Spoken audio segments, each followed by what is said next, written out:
저희들이 이제 5월달 마지막 주일에 설교를 하면서 Dysfunctional Family라는 시리즈로 저희들이 이제 4번째 말씀을 하고 있어요. 엮이는 가정인데요.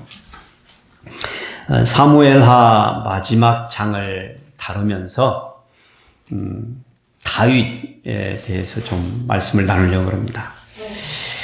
우리 사람이 인생을 살면서 실패할 수 있도록 하는 많은 요인들이 있어요. 그런 많은 요인들 가운데 그런 실패 요인들이 나 스스로에게 문제가 있기보다는 외부에서 오는 다른 사람들로 인해서 오는 많은 그런 상황적인 것들 때문에 사람이 실패할 수도 있습니다. 그런데 오늘 저희들이 다루기를 원하는 것은 그런 많은 요인들 가운데서 가장 치명적인 그런 요소인데 스스로가 그 실패의 삶을 살도록 걸어가 버리는 그 요소 중에 하나예요. 자만입니다. 자만.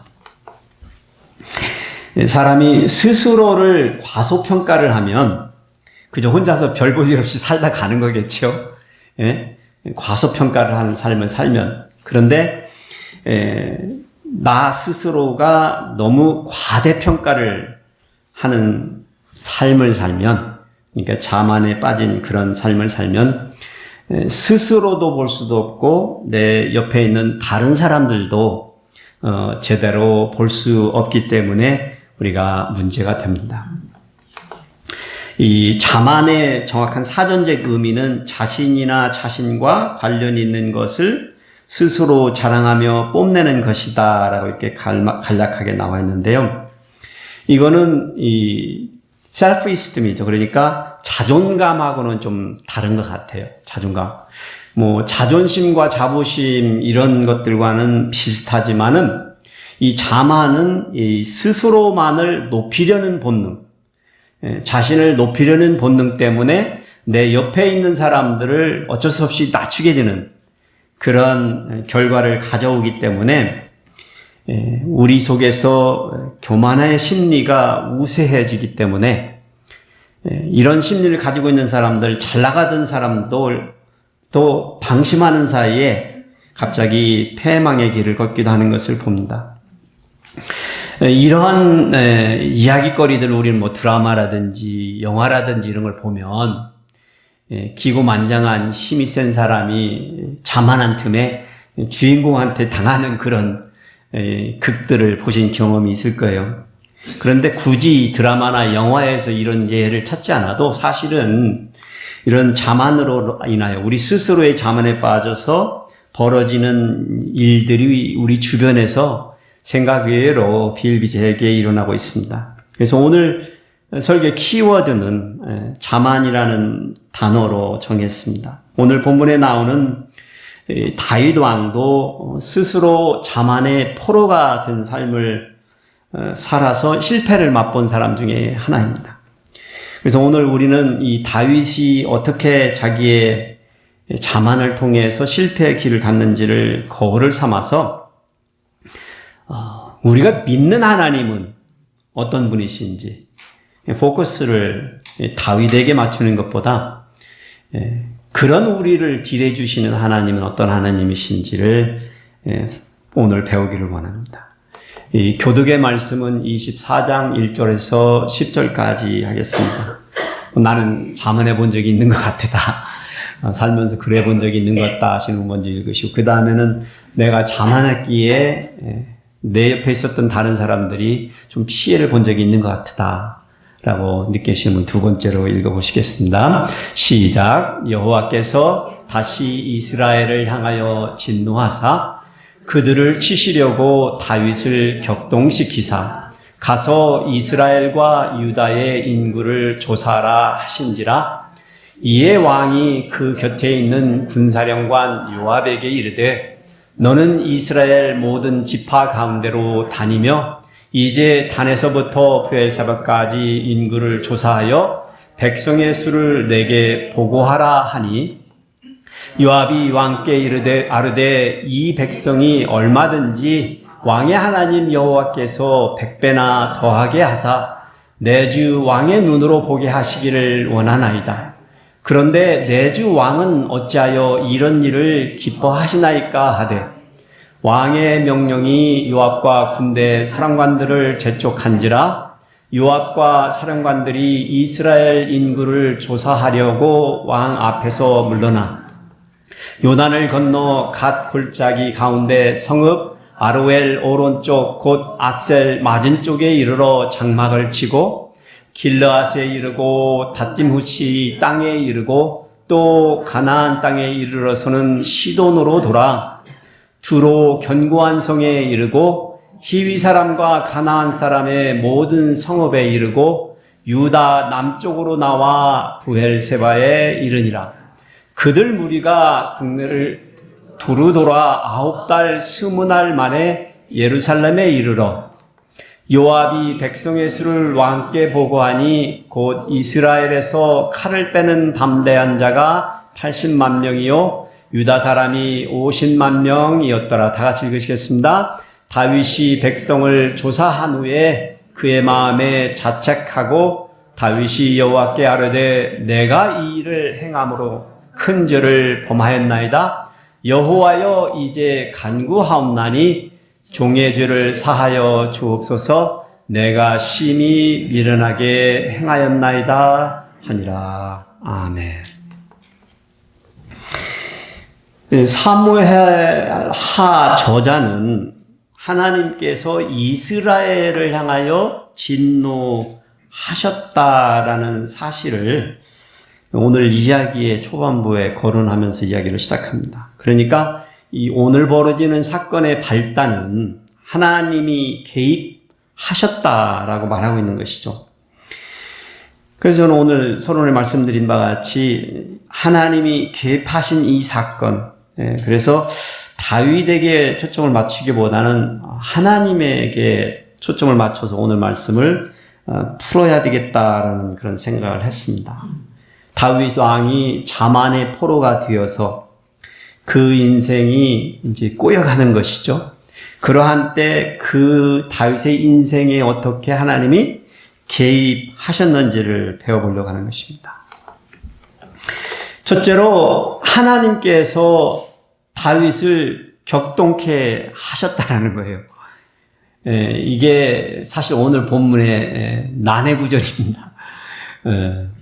하나님께서 다윗으로 하여금 범죄케 하셨다라는 저자의 기록이 오늘 이 말씀의 이야기에서부터 나옵니다.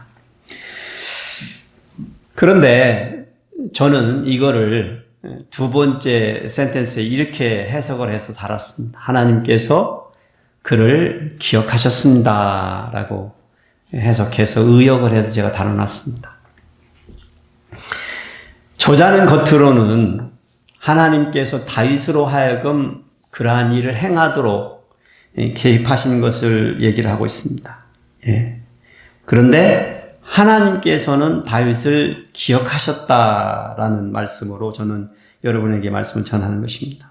하나님께서는 누누이 자기의 백성들을 향하여서 네 하나님 여호와를 기억하라라고 누누이 명령하시고 늘 상기시켜 주셨어요. 그렇게 상기시켜 주시는 횟수만큼이나 많이 하나님 스스로가 자기 백성을 얼마만큼 자주 기억하시는지에 대해서도 늘 말씀해 주셨습니다. 여기 보니까 하나님이 그들의 고통 소리를 들으시고 하나님이 아브라함과 이삭과 야곱에게 세운 그의 언약을 기억하사 이렇게 출애굽기 2장 24절 25절을 보니까 하나님께서 자기 백성을 기억하사 그들에게 주었던 언약의 말씀을 기억하사 그들에게 약속했던 것을 기억하사 그들을 생각하셨다라고 말하고 있어요. 오늘 본문의 1절에 보니까 여호와께서 다시 이스라엘을 향하여 진노하사 그들을 치시려고 다윗을 격동시키사 가서 이스라엘과 유다의 인구를 조사하라 하신지라. 그냥 쓰여져 있는 그 글대로 해석해 보자면 하나님이 다윗으로 하여금 그렇게 하도록 강제로 한 것처럼 읽혀지지 않나요? 그렇게 읽혀지죠. 그런데 이 말씀은 하나님께서 자기의 백성을 사랑하시기에 기억하시고 계시다라는 말씀을 하고 있다는 게 제 해석입니다. 다윗을 사랑하시기에 그를 기억하시고 그에게 시련을 주시고 시험을 주시고 테스트하신다는 좀 모순된 듯한 메시지를 우리에게 주는 요소이라는 것입니다. 다윗을 격동케 하셨다는 말씀은 하나님께서 그를 무너뜨리려고 그리 하신 것이 아니라 오히려 그분께서 이스라엘을 향한 다윗을 향한 사랑에 대한 반증이라는 거예요. 반증. 반대되는 증거. 우리가 생각하기에 우리가 당면하는 세상의 어려운 시련과 아픔과 고통 가운데에서 우리가 하나님 왜 나만 이렇게 나에게 이런 아픔들을 주시고 이런 고통을 주시고 내가 이런 어려운 일을 겪어 나가야 합니까? 환난을 주시나이까 하고 매달릴 때 하나님이 우리를 기억하시기에 우리 인생에 어떻게 하신다고요? 개입하고 계시다는 거예요. 여러분 세상에서 가장 불행한 자식은 어떤 자식이요? 아버지 어머니가 버린 자식이죠. 관심이 없는 자식이죠. 예. 걱정거리가 되지 않는 것이죠. 예. 그런데 그 자식을 향한 걱정으로 인하여 어떻게 해서든지 자식을 위하여서 그 자식이 비록 환난의 길을 고통의 길을 가지만 내칠 수 있고 그 길을 갈 수 있도록 내버려 둘 수 있는 것도 그것이 부모의 마음이라는 것을 한 번쯤은 여러분이나 저도 자식들을 키우면서 겪어보셨을 거예요. 예. 우리가 누누이 그 자식을 위해서 뭔가를 다 해줄 수 있지만 그렇지 않는 것이, 않아야 된다는 것이 우리 스스로가 자식들을 키우면서 배운 것 또한 우리가 할 것입니다. 하나님께서도 우리를 향하여서 자기 백성들을 향하여 가지고 계신 그 사랑이 때로는 그리하다는 것입니다. 하나님이 늘상 함께 하시고 개입은 하시지만 그 개입하시는 모습이 오늘 여기에 다윗에게는 마치 그를 격동케 하셔서 마치 그로 하여금 그 죄를 짓게 한 것처럼 이렇게 저자는 표현을 하고 있는 것입니다. 그리고 재미있는 것은 이 똑같은 이야기가요. 역대상 21장에 그대로 나와 있어요. 그러면서 좀 더 상세하게 나와 있는데 거기에서는 이렇게 그 1절에는 이렇게 나와 있습니다. 사탄이 일어나 이스라엘을 대적하고 다윗을 충동하여 라고 나와 있어요. 사무엘 하에서는 하나님이 그러셨다고 표현이 되어 있는데 역대상에 가니까 누가 다윗을 충동하고 이스라엘을 대적했다고요? 사탄이요. 예, 이게 무슨 말입니까? 예, 하나님이 하신다고 그러면 또 사탄이 한다. 이게 무슨 말이에요? 이거를 이해하려면 고대 시대의 사회에서 사람들이 가지고 있던 세계관을 좀 이해를 하실 필요성이 있어요. 예. 내한테 오는 복의 형통의 일은 누가 주신다고요? 그 복을? 하나님이 보통 준다고 생각을 한 거예요. 네. 내가 잘못된 일은 또 누가 그걸 또 우리에게 벌 주신다고 생각해요. 그것도 하나님이라고 생각하는 거예요. 그런데 그 일을 행하실 때 하나님이 그 사탄을 써서 한다라고 생각하는 고대의 생각들이 있었던 거예요. 그러니까 우리가 복을 받는 것도 벌을 받는 것도 누구의 개입이라는 생각을 가지고 있는 거예요. 하나님이. 예. 그래서 저자는 이것들을 이렇게 서론에서부터 열어갈 때 다윗이라는 한 사람의 개인의 잘못됨을 공격하는 것이 아니라 이 인생의 역사 가운데 우리 삶 가운데 처음부터 늘상 그렇게 하나님께서 어떻게 하고 계시다고요? 개입하고 계시다라는 것을 알라라는 메시지인 거예요. 예. 그래서 오늘 우리는 개인적인 실수와 실패에 포커스를 맞추기보다 그래서 하나님이 함께 하심에 대한 포커스를 맞추려고 하는 것입니다. 사실 역대상 21장을 읽어보다 보면 그 사건이 벌어지는 그 배경의 이야기가 궁금해지잖아요. 그래서 이렇게 찾아보면 역대상 18장, 19장, 20장에서 나타나는 내용을 우리가 알 수 있어요. 그 내용은 뭐냐면 다윗이 왕으로서 그 주변 국가들, 블레셋, 모압, 암몬, 아말렉 지역들을 어떻게 한다고요? 정복하는 거예요. 전쟁을 벌여가지고 그 땅들을 다 되찾아와가지고 승리의 승리를 계속해서 이뤄가는 거예요. 이게 다윗 왕이 어떤 삶을 살았어요? 성공한 삶을 사는 거예요. 왕으로서 성공한 왕이 된 그때쯤에 이 일이 벌어지고 있는 거예요. 사람이 다 성공했다라고 이제 다 됐구나라고 다윗이 스스로 만족해 있는 그 상황에서 오늘의 본문의 이야기가 펼쳐지고 있다는 거예요. 그러면 다윗에게 그러한 형통의 삶을 허락하신 분이 누구세요? 하나님이시죠. 그런데 다윗이 어느 날 갑자기 오늘의 본문에 나타나는 일을 한다는 겁니다. 요압 장군을 불러가지고 군사령관들을 시켜가지고 인구 조사를 하라라는 명령을 내는 거예요. 단에서부터 북쪽의 끝에서부터 부에서 남쪽에 있는 끝까지 전체 나라의 인구 조사를 명령을 한 거예요. 그런데 참 신기한 것은요, 요압 장군이 그 명령을 받들고 다윗의 왕의 명령에 토를 답니다. 왕이시여 왜 이러한 일을 하기를 기뻐하시나이까? 라고 말을 합니다. 사무엘 하에는 그렇게 기록이 되어 있어요. 근데 역대상에 가보면 어떻게 표현하냐면 왕이 왜 우리로 죄를 지켜야 하나이까 표현하는 거예요. 요압 장군은 다윗 왕이 하려고 하는 인구조사가 하나님 앞에 기쁨이 되지 못하고 오히려 죄를 짓는 일이다라고 표현을 하고 있어요. 그래서 우리는 이게 참 굉장히 알쏭달쏭해요. 인구조사를 하는 것이 어떻게 다윗 왕에게 범죄하는 일이 되는지를 잘 알 수가 없어요. 설명해 놓고 있지 않으니까. 그런데 이 뒷배경의 이야기들을 이렇게 뒤쳐서 이렇게 찾아보면 다윗이 인구조사를 실시하는 그때가 언제냐면 태평성 된 거예요. 그런데 인구조사를 보편적으로 한 나라에서 시작을 할 때 어느 때 할 것 같으세요? 보편적으로. 인구조사를 할 때 언제? 전쟁이 시작이 되면 싸우러 나갈 사람들이 숫자가 얼마 정도인지를 알기 위해서 그렇게 합니다. 또 국력에 세금이 더 거쳐야 되는데 세금이 문제가 있었을 때 왕들은 그러한 것들을 계산해 보기 위해서 인구조사를 하겠지요.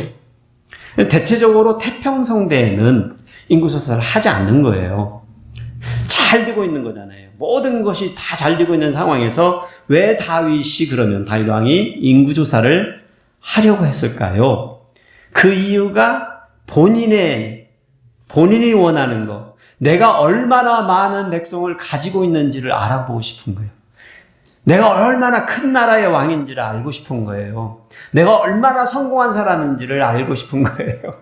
여러분 그런 거 해보신 적 있는지 모르겠어. 막 열심히 돈을 벌어가지고 잘 벌리는데 그냥 안 해도 되는데 내 은행 고지에 얼마가 있는지 계속해서 밤을 새가면서 계산을 한다 치면 계산을 해보는 거예요. 계속 해보고 그러면서 스스로 가지고 있는 그 부에 만족해서 여러분들 중에 그런 적 있는지는 모르겠는데 하여튼 그런다고 생각해보세요. 다윗이 그러한 자기의 힘과 국력과 국방력을 스스로 자만하여 게이징하고 있는 거예요. 그러니까 그 스스로가 자만의 노예가 된 상황인 것이죠. 옆에 있는 요압 장군도 알고 다른 사람들도 다 아는 이것이 하나님 앞에 기쁨이 되지 않는 일이라는 걸 다 알고 말리는데 왕이 그들의 말을 듣지 않습니다. 그렇죠? 그럼 나가서 계수하도록 명령을 합니다.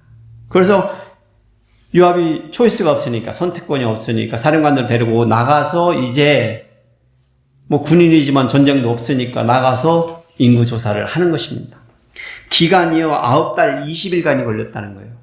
그런데 여기 오늘 본문을 보시면 그들이 이 인구조사를 하는 지역을 이렇게 차근차근 하나하나 이렇게 요단을 건너서 어디로 갔다 어디로 가고 길르앗을 거쳐서 시돈을 돌아서 두루를 거쳐서 히윗 사람 가나안 사람 땅을 거쳐서 결국에는 유다의 남쪽 땅을 거쳐서 부에세바까지 가서 인구조사를 마치고 돌아와서 요압이 보고했더라 이렇게 기록이 되어 있는 그냥 인구조사해서 보고했더라 하지 않고 누누이 이렇게 어디를 거쳤는지를 기록하고 있습니다. 사실 이것을 잘 읽어보시면 저자가 표현하려고 하는 것은 온 나라 땅을 여기저기 다 훑어서 했다라는 것을 알려주려고 하는 것보다 사실은 그 기록에서 빠져 있는 지역들이 있다라는 것을 암시하려고 이렇게 적어 놓은 것입니다.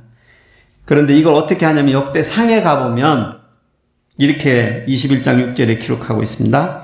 요압이 왕의 명령을 마땅치 않게 여겨 레위와 베냐민 사람은 계수하지 아니하였더라 하는 거예요. 예. 여기도 가고 저기도 가고 그렇게 다 간 것처럼 우리는 언뜻 느껴버리는데 사실은 그 지역들 중에 빠진 지역이 있었던 거죠. 그게 레위와 베냐민 지파들이었다라는 거예요. 이 사실을 폭로해주는 증거 자료인 것입니다. 하여튼간 그렇게 와서 보고했는데 이스라엘에서 칼을 빼는 자가 80만이고 유다 사람이 50만이라고 보고를 한 거예요. 그런데 이게 남북을 합치면 130만 명입니다. 그렇죠? 이 숫자를 역대상의 숫자와 비교해보면 역대상의 기록이 27만 명 정도가 더 많습니다. 차이가 나요. 그래서 이 숫자의 차이가 있어서 이 해석자들이 나름 문제가 있습니다. 어떻게 해서. 하여튼간 저는 이렇게 볼 때 그 숫자가 그 숫자인데 무슨 숫자냐면 다윗이 120만 명이 넘는 130만 명이다가 뭐 더 많이 잡으면 147만, 150만 명까지 이제 인구가 된 거 아니에요. 이 숫자가 무슨 숫자냐면 여러분 출애굽했을 당시에 장정들이 몇 명이었죠? 약 60만이었죠. 그리고 여호수아를 통해서 가나안 땅 약속에 들어갈 때도 얼마나 됐죠? 이 세들의 숫자가 약 60만이었습니다. 그러면 지금 다윗이 인구조사한 결과는 몇 배예요? 거의 2배 이상인 것이죠. 그러면 120만을 잡으면 총 인구수는 500만 명 정도가 되겠죠. 거의. 그러니까 다윗의 그 정복도 끝나고 그 나라의 통치 그 기간에 다윗의 이 국방력이라는 거는, 국력이라는 거는 여호수아를 통해서 이스라엘 가나안의 약속의 땅을 나눠줬던 때보다 거의 2배를 이루고 있는 거예요. 이 숫자는 곧 국력인 거예요. 예. 이것을 말해주고 있는 거예요. 그러니까 그런데 오늘 저자가 이 숫자를 우리에게 이렇게 밝혀주는 이유는 다윗이 성공했다라는 표현을 말해주기보다는 다윗이 성공했는데 어떻게 됐다고요? 실패한다라는 걸 말해주고 있는 겁니다. 무엇 때문에? 자만의 노예가 돼서. 그 정반대의 원리를 우리에게 말해주고 있는 것입니다. 아무리 성공한 국력을 가진 사람이라도 우리 중에 이제는 우리가 이쯤에서 모든 것이 다 성공해서 이제 근심 걱정이 없어서 그냥 평생 어렵게 살고 힘들게 살고 정말 부지런히 살아가고 이제는 다 누려보리라 했는데 여러분 그렇게 쉽사리 그렇게 되던 거예요. 예. 끝나지 않는 인생인 걸 여러분이 겪어 나가시잖아요. 예. 예. 그 전날의 일이 뭐 직장의 일이고 학력의 일이고 자식의 일이었다면 이제는 내 몸 하나 간수하는 이 일이 얼마나 큰 일인지 도전인지 여러분 깨닫지 않습니까? 예. 다윗이 아무리 국력이 그래도 다윗은 이때 노년입니다. 예. 그런데 아직도 내가 국력이 얼마나 되는지를 알고 싶은 거예요. 정말 다윗 왕에게 필요한 것은 그게 아니죠, 사실. 예. 그것이 죄였다는 거예요, 하나님 앞에. 뭐 다윗이 왜 그랬을까 뭐 생각하고 뭐 이렇게 하지만 사실은 어떻게 그럴 수가 있을까라고 생각하지만 사실 우리가 그렇게 누누이 그런 삶을 살아가기 쉽상이라는 것이죠. 필요치 않은 것을 계속해서 계산해보고, 예? 그것이 있으면 될 것 같은 생각에, 착각에 빠지고, 하나님께 의지하는 생각보다는 아직도 내가 가지고 있는 것에 의지하는 거라는 거죠. 그런데 어느 누구도 우리가 가지고 있는 그것들을 가지고 갈 수 있는 사람은 아무도 없는데, 이것이 하나님 앞에 죄가 되었다는 것이죠. 그래서요, 우리는 승승장구할 때나 무너졌을 때에도 우리가 늘 기억해야 될 분은 우리의 인생에 늘 개입하시고 계시는, 우리를 늘 기억해 주시는 여호와 하나님이라는 거예요. 하나님이 내가 성공했을 때만 내 옆에 계시는 하나님이라면 여러분 그런 하나님 믿지 마세요. 여러분이 성공했을 때만 계신 하나님, 여러분 성공했는데 왜 하나님이 필요하실까요? 네. 그렇죠. 우리 하나님은 내가 무너져 내렸어도, 내가 건강해도 내 곁에 계시지만, 내가 아파도 내 곁에 계셔서, 우리를 늘상 그렇게 바라봐 주시는 것입니다. 내가 시험 가운데 있어서도 죽음의 골짜기를 내려갈 때에도 함께 해주신다라는 거예요. 다윗이 그것을 깨달았다면 그 말년에 자기의 힘을 재려들지 않았을 것입니다. 여러분 스스로도 마찬가지일 것입니다. 지금의 인생의 수확기잖아요. 하베스트 시즌이잖아요. 우리 연세들이 다 있으시니까 대부분이다. 이제 우리는 어떻게 더 큰 일을 벌여야 될지를 그거 고민할 필요가 없으세요. 그만큼 주신 것들을 어떻게 넉넉하게 베풀고 쓰고 살 건지를 지혜롭게 날마다 기쁘게 감사로 헤쳐나가야 된다는 것입니다. 그것이 우리가 하나님 앞에 돌려드릴 수 있는 기쁨이에요. 하나님께서는 그렇지 못하는 다윗을 격동케 하셨습니다. 하나님께서 여러분이나 저의 인생에 개입하실 때 여러분 하나님 저를 그렇게 격동케 하지 마세요라는 기도를 드리셔야 돼. 하나님 우리 이 평안한 가운데 이 삶을 누리게 하여 주시옵소서. 하나님은 늘 기억하셔서 우리를 그렇게 축복해 주실 것입니다. 우리가 하나님 앞에 의지할 때, 기댈 때, 여전히 내 힘을 믿고 나 스스로를 기댈 때 하나님 다윗을 격동케 하신 것처럼 우리 인생을 격동케 하실 수도 있습니다. 그 고난의 길이죠. 고난의 길. 다윗은 그래서 고난의 길을 거쳐간 것입니다. 두 번째로 우리가 배울 거는 안 넘어가네요. 하나님께서 다윗의 죄를 심판하시며 그에게 그 심판을 어떤 심판을 받을지를 선택할 수 있는 선택권을 주셨습니다. 인구조사를 마친 후에 다윗 왕이요 본문의 10절을 보면 다짜고짜로 이렇게 그의 마음에 자책하고 다윗이 여호와께 아뢰되 내가 이 일을 행함으로 큰 죄를 범하였나이다 라고 하나님 앞에 나와 회개하는 장면이 나옵니다. 그러니까 다윗이 인구조사를 마치고 보고를 받은 후에 다짜고짜로 어떻게 된 일인지 회개를 시작하는 거예요. 오늘 본문을 보면. 그런데 사실 역대상에 보면 그렇게 일이 쉽게 풀리지 않은 거예요.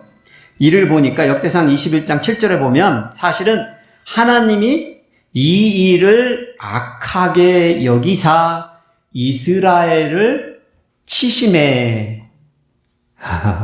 하나님이 다윗이 하신 것을 보시고 기뻐하지 아니하시니까 어떻게 하셨다고요? 이스라엘을 쳤어요. 누구를 들으셔서 어떤 막대기를 들고 치셨을까요? 주변에 있는 국가들. 아니 다윗이 그렇게 힘이 센데 주변 국가들이 덤빈다고요? 아니 덤빈다니까요. 예? 지들이 죽을 줄 알고도 덤빈다니까요. 왜요? 하나님이 개입하시니까. 예. 이런 일이 벌어지는 거죠. 아니 감히 누가 다윗을 왕 스스로 생각했을 거예요. 내 국력이 이 정도인데 예? 전보다 2배나 돼 있는데 누가 감히 예? 전에 내가 모든 전쟁에서 다 승승장구 승리했는데 누가 감히 덤비냐고요. 자 생각 무슨 일이 더 나쁜 일이 벌어질 수 있을 것 같아요. 내 인생에 없잖아요. 그런데 하나님이 이 일을 악하게 여기사 이스라엘을 치심해 일이 벌어졌다는 거예요. 그러니까 하나님께서 그 일을 벌이시면서 하나님의 선견자, 선지자 갓을 통하여서 다윗에게 메시지를 보내십니다. 감사한 일이죠. 예. 비록 하나님이 치시지만 하나님은 분명히 우리와 자기의 백성과 어떻게 하기를 원하신다고요? 대화 나누기를 원하세요. 우리에게 말씀하시기를 원하세요. 그냥 뭐 때리고 치고 그냥 작살내는 그게 목적은 아니니까 우리로 하여금 깨우치게 하기 위한 것이죠. 그래서 다윗에게 와서 말합니다.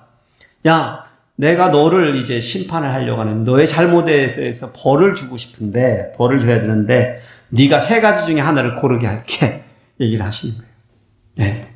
첫 번째는 이스라엘 전체의 땅에 7년 동안 기근이 들게 하는 심판을 내가 줄 것이다. 아니면 두 번째, 네가 대적들의 원수에게 쫓겨서 3년 동안 쫓겨다닐 선택을 주겠다. 마지막으로는 3일 동안 이 땅에 전염병이 도는 심판을 주겠다.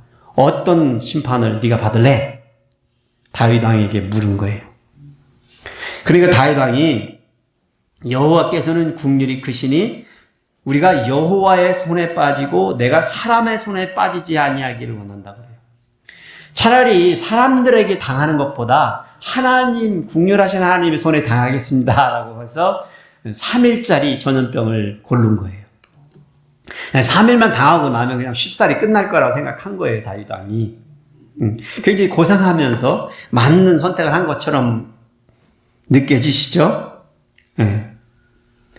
여기에서 보면서 우리는 다윗 왕을 심판하신 하나님, 그 인구 조사를 했다고, 예? 이 세 가지 중에 하나의 심판을 골라서 당하라고 하시는 하나님, 어떻게 생각하세요?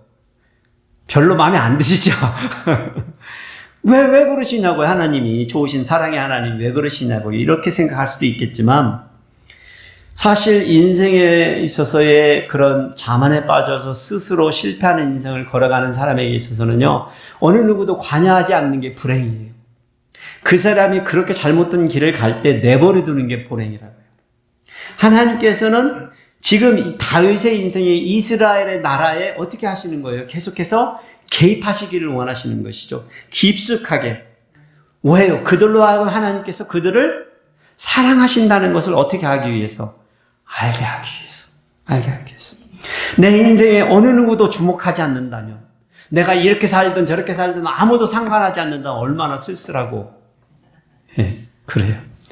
어렸을 때 청소년기에 거쳐가는 자식들이요, 부모가 너무나 말려가지고 그게 또 싫어가지고 곁길로 더 나가잖아요.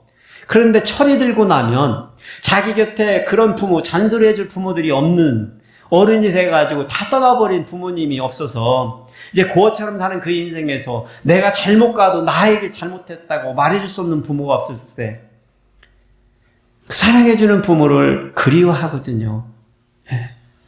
그 책망이, 예전의 책망이 그냥 자식을 싫어해서 책망하는 게 아니라는 것을 깨닫게 되잖아요. 다윗에게 하나님께서 세 가지의 심판의 앞선을 가지고 오신 이유는 다윗을 처음부터 일거수일투족을 보고 계시고, 그가 죄를 짓었던 그 상황에서도 하나님께서는 보고 계셨고 개입하고 계셨다는 거예요. 근데 그 사실부터가 하나님의 은혜라는 거예요.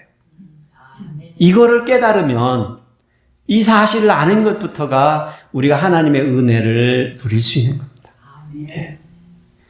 하나님 왜 그러십니까? 그렇게 하시는 하나님이 계신 게 은혜라니까요.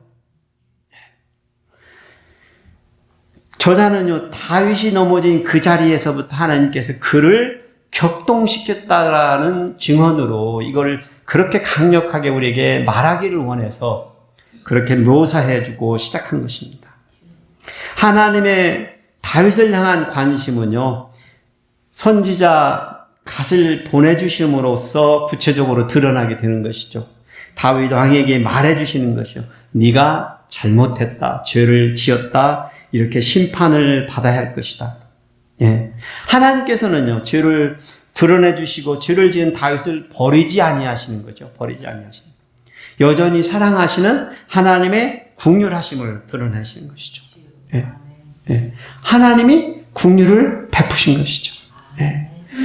감당할 수 없는 하나님의 사랑을 받을 자격이 없는 사람이죠. 죄를 지은 사람. 다윗만이 죄인이겠어요. 한 가지 상황 속에서 다윗이 죄인이지만 우리는 늘상 하나님 앞에 죄인된 삶을 살아가고 있는 저희들이에요. 늘 넘어지니까, 늘 연약하니까, 늘 하나님의 뜻대로 완전하게 살아드리지 못하니까. 그러함에도 불구하고 하나님께서는 그 은혜로 그 사랑을 우리에게 주시는 것이, 우리가 받을 수 없는, 감당할 수 없는, 하나님 우리에게 주실 그 사랑을 우리가 받을 자격이 없는데 주시는 그 사랑이 긍휼히 여기시는 거예요. 그게 하나님의 은혜라는 것이죠. 이것을 다윗에게 주신 것입니다. 여러분, 우리가 우리 삶의 어느 곳에서 내가 잘못과 실수와 실패, 그래서 하나님의 징계가 필요하다면 우리가 받는 그 징계의 자리에서 그것이 재수가 없다고 불행하다고 여길 것이 아니라 나를 잊지 아니하시고 계속해서 기억하시고 내 인생에 계속해서 개입해 주시는 나로 하여금 더 이상 그 잘못된 길을 가지 않도록 나를 인도하시고 나를 패망의 길에서 돌아올 수 있도록 그 길에서 끊어지도록 하시는 하나님께 도리어 우리는 감사할 수 있는 저와 여러분이 되시기를 축복해 드립니다. 하나님께서는요, 다윗을 향한 심판을 멈추시며 제단을 쌓도록 명령하셨습니다. 다윗이 선택한 3일간의 전염병이요, 얕잡아 본 거죠. 다윗은 사실은 아침 정한 때부터 시작해서 전염병이 이스라엘의 전체의 땅을 휩쓸기 시작합니다. 심판의 천사, 죽음의 천사가 이제 온 나라를 훑고 다니는 거예요.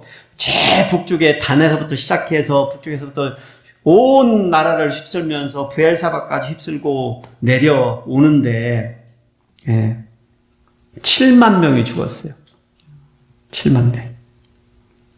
천사, 죽음의 천사가 7만 명을 죽인 거예요. 그런데요, 사실 3일이 아직 안 끝난 것 같아요. 끝나지가 않은 것 같아요. 보니까 가만 놔두면 이스라엘 백성 전부 다를 죽이실 수 있을 것 같아. 3일이 그게 짧은 시간이 아니었던 거예요. 예? 그래서 죽음의 천사가 어디까지 왔냐면 예루살렘까지 온 거예요.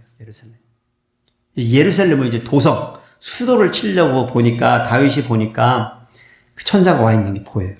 그런데 그때 하나님께서 자기의 백성들을 재앙으로 심판하시는 것을 후회하사, 이게 저자의 말입니다. 하나님이 후회하시겠어요? 사람의 표현이죠. 후회하사, 족하다 이제는 네 손을 거두라 라고 명령을 내신 거예요. 그러니까 천사가 그때 하나님이 거두라라고 말을 하실 때 예루살렘 여부스 사람 아라우나의 타작마당 곁에 섰더라라고 표현해 주고 있어요. 근데 이 땅의 주인 이름이 사무엘 하에는 아라우나라고 되어 있지만 역대상에 가보면 오르난이라고 되어 있습니다. 오르난. 이게 같은 사람인데 이름이 같기도 하는 동명이 이름 같습니다. 이 일이 오르난의 땅 아라우나의 타작마장에서 벌어지는데 다윗이 보니까요, 이 다윗이 눈을 들어보니까 역대상에 보면 이렇게 보였다는 거예요. 여호와의 천사가 천지 사이에 섰고 칼을 빼어서 손을 들고 예루살렘 하늘을 향하여 서 있는 모습을 본 거예요, 다윗이. 그러니까 그가 그 두려움에 무릎을 꿇고 자기 장로들과 함께 굵은 베옷을 입고 얼굴을 땅에 대고 엎드려 기도하기 시작한 거예요.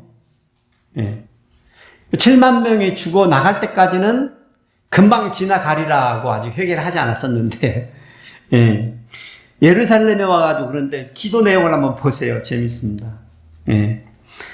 나는 범죄하였고 악을 행하였거니와 이 양무리는 무엇을 행하였나이까?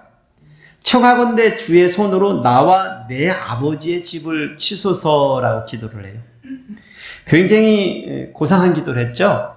다윗이 말하는 거예요. 아버지, 하나님, 내가 잘못했지 않습니까? 내가 죄를 졌으니까 나를 치소서. 이 사람들의 무슨 죄입니까? 라는 기도를 드린 건데요. 사실 잘 보시면 나와 내 식구들을 치소서 하는데 나와 내 식구가 어디에 살고 있어요, 지금? 예루살렘 도성에 사는 사람들이 나와 내 식구들인 거예요. 왕족들이고 고관들이 살고 있는 곳이 예루살렘이죠. 그 기도는 무슨 기도예요, 결국은?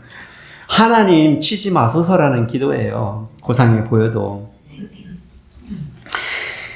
갓선지자가 다윗왕에게 와서 말한다. 하나님이 명령한 대로.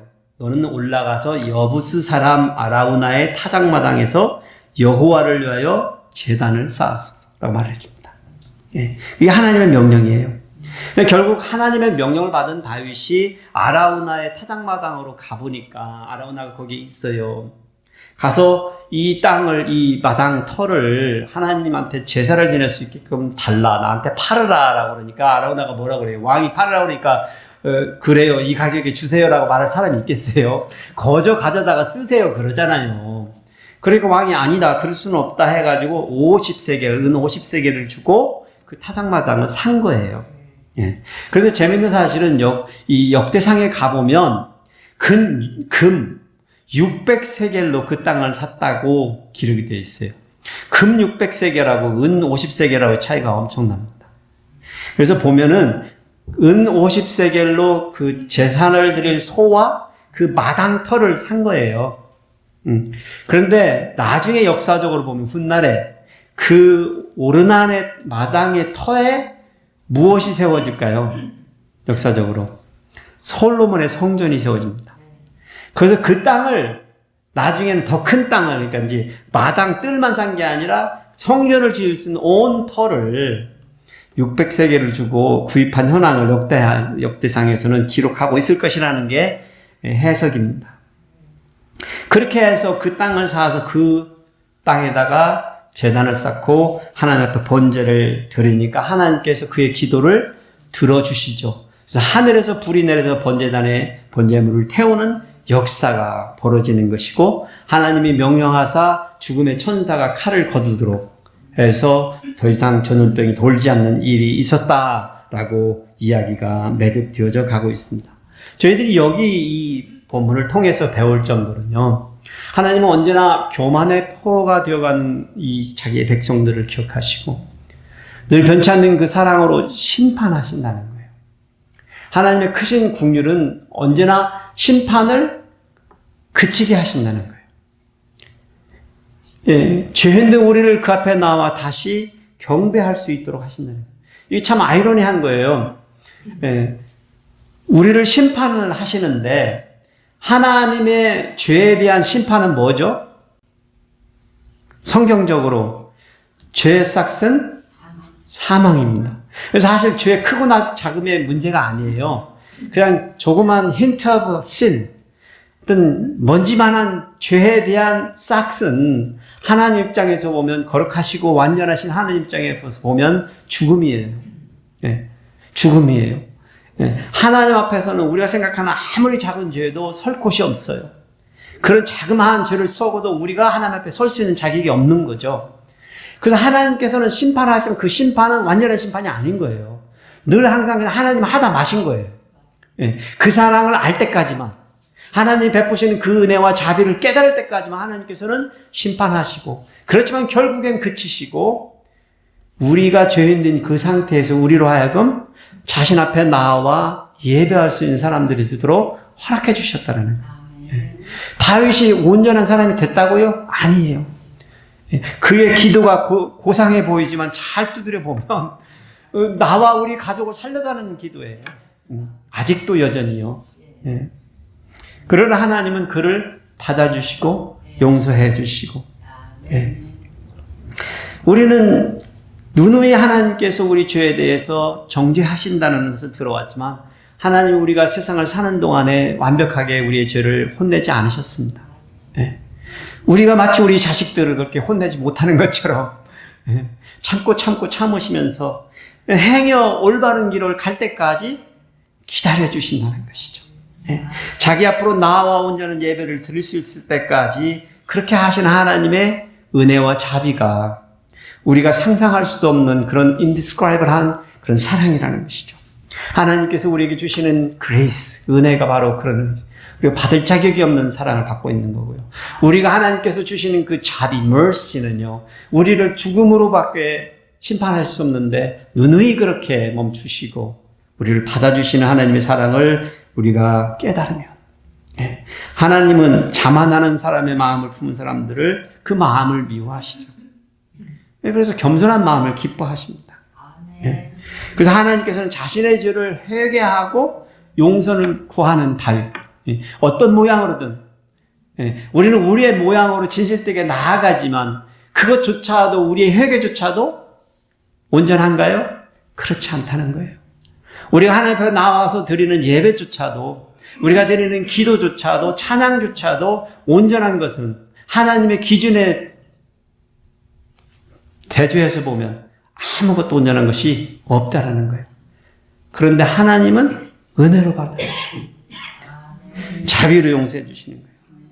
그래서 우리는요, 오늘 이 이야기들을 통해서 다윗이 온전한 회개를 해서 용서를 받은 것이 아니라 우리 하나님이 늘상 그런 하나님이셨다라는 것을 저와 여러분이 잊지 않았으면 좋겠습니다. 늘상 우리의 잘못과 그 죄를 하나님 앞에 내려올 수 있는 만큼 우리는 내려놓고 회개하는 자들이 그래도 되어야 합니다. 그럴 때마다 우리 하나님께서는 여전히 긍휼로 자비로 우리를 받아주시고 사랑해 주시기 때문에 그렇습니다. 여러분, 우리가 스스로의 자만에 빠질 때 하나님께서는 기뻐하지 아니하십니다. 내가 가지고 있는 것을 카운팅하는 삶을 이제는 여러분 멈출 때가 되셨습니다. 내가 국력이 얼마나 되는지 바로미터를 잣대를 대보는 일은 이제는 어리석은 시기입니다. 우리의 때는 우리가 가지고 있는 것으로도 만족하고 내가 누리고 있는 것으로도 기쁘고 감사할 수 있는 사람이 되어야만 진정한 하나님 앞에 올바른 사람이 될 수 있는 것입니다. 그래서 저와 여러분은 좀 여유를 가지시고 할 수 있으시면 만족하시는 삶, 자만이 아니라 자족하는 삶, 스스로 하나님께서 주시는 베푸신 그 모든 것을 순종하는 삶을 통하여서 늘상 하나님의 마음을 기쁘게 하시는 예배자들 되시길 축복해 드립니다. 기도하시겠습니다.